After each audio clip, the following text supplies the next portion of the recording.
A Course in Miracles basically teaches a daily discipline where you're reading the teachings, you're doing an internal practice in different forms throughout the day. And through that, it's like you're going to the gym.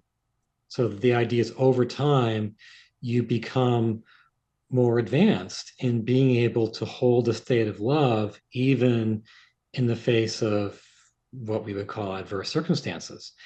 And when you're really far advanced, you can do what Jesus did. The Course has its own really unique interpretation of the meaning of the crucifixion of Jesus.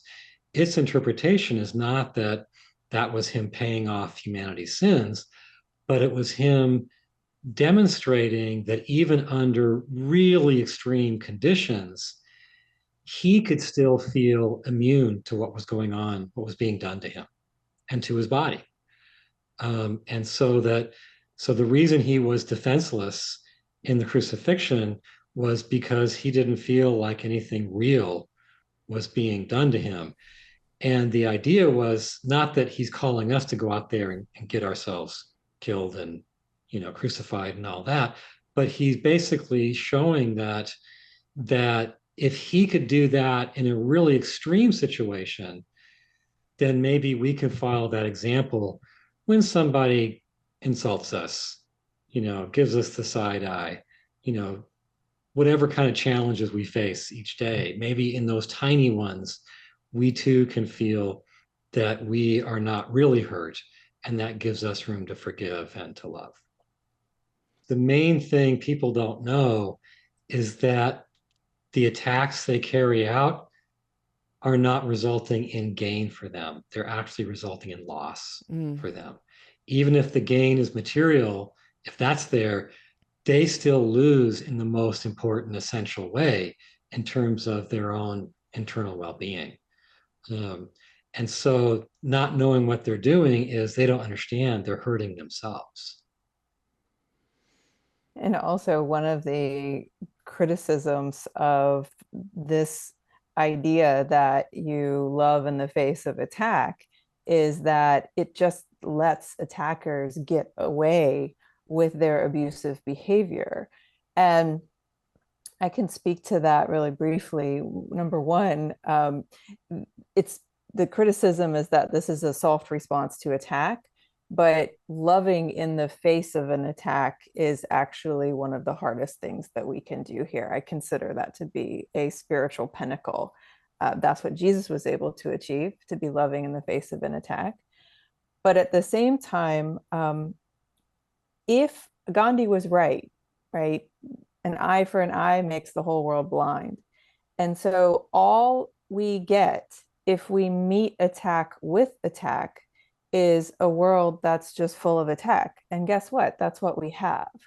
And so what we need to heal this place is people who are equipped to say, I see that you're attacking, and I'm going to see beyond that behavior to the lack of love that this is an expression of, and I'm going to see you truly and love you anyway hard.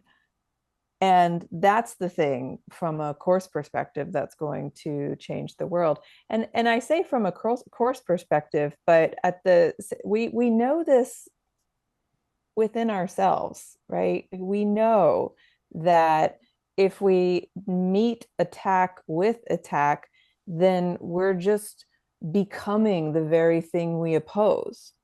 And the world doesn't progress that way, it spirals backwards.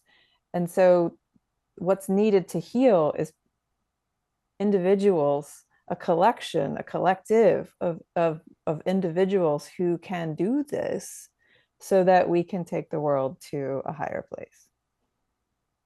We're not going to get out of the collective mess that we're in with a couple shining superstars. We're going to get out of this through everyone doing their part. Everyone has a part to play. And if we do our part, everyone's part is small, some parts are big, but for the most part, we are each grabbing our oar and rowing the whole thing forward. And if everyone does that, we will get through this, and future generations, our kids' kids, will look back and say they were not the generation that blew it on their watch, right? And the way we get there is by not being angry peace workers. And if we allow ourselves to be consumed by the fear and the rage and the grievance, then we're just going to get out there and meet oppression with the tools of oppression, hate. And that doesn't work.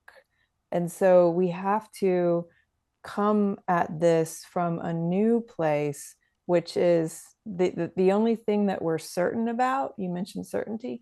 The only thing that we can be certain about is only love is real. And anything beyond that is up for debate.